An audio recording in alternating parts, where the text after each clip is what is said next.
My video today is about how to stitch a running stitch, and we're doing this because well, one, there are a lot of people at home who don't have access to a sewing machine and need to learn some basics, and this is one of them.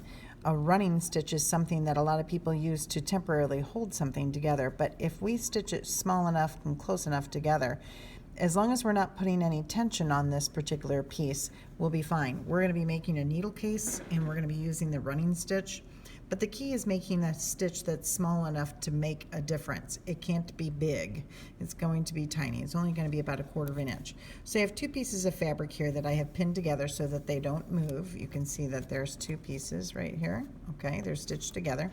And I have a hand needle, all right? And on the hand needle, on the end of that double thread, is a knot. Notice there's no tail sticking out past that knot. I made sure that was trimmed off. And what I'm going to do is start at the edge here, and I'm going to insert my needle, and then I'm going to bring it back up. Now notice how small that measurement is. It's really little. I don't know if I have a, I do. You can see just how small and tiny this stitch is. It's about 1/8 of an inch. All right. So when I pull this through, I'm going to pull it all the way through so the knot sits right there. And I'm going to continue to do that. So my next stitch has to be about 1/8 of an inch away and come back up again. So this is called a running stitch. Some people call it a basting stitch. If I was basting this, the stitches would be much longer, but we want them to be strong. We want them to be small and mighty. Okay.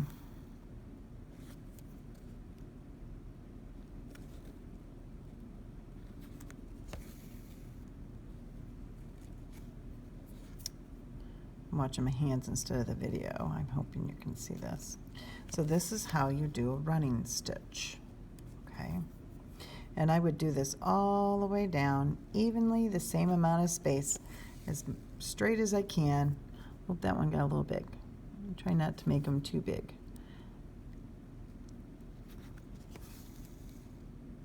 When you get down to the other end, let me show how to knot it off, and I will knot it off right here.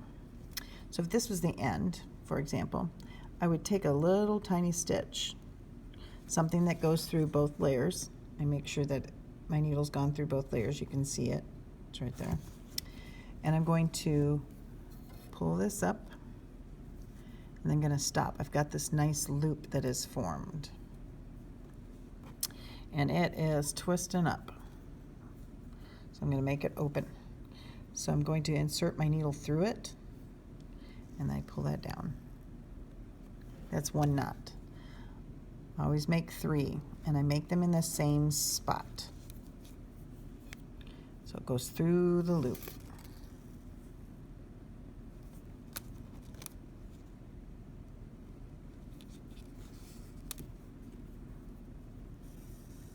All right, so that's how you do a running stitch.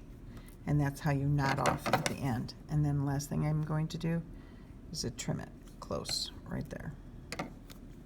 Right? That's an example of a running stitch.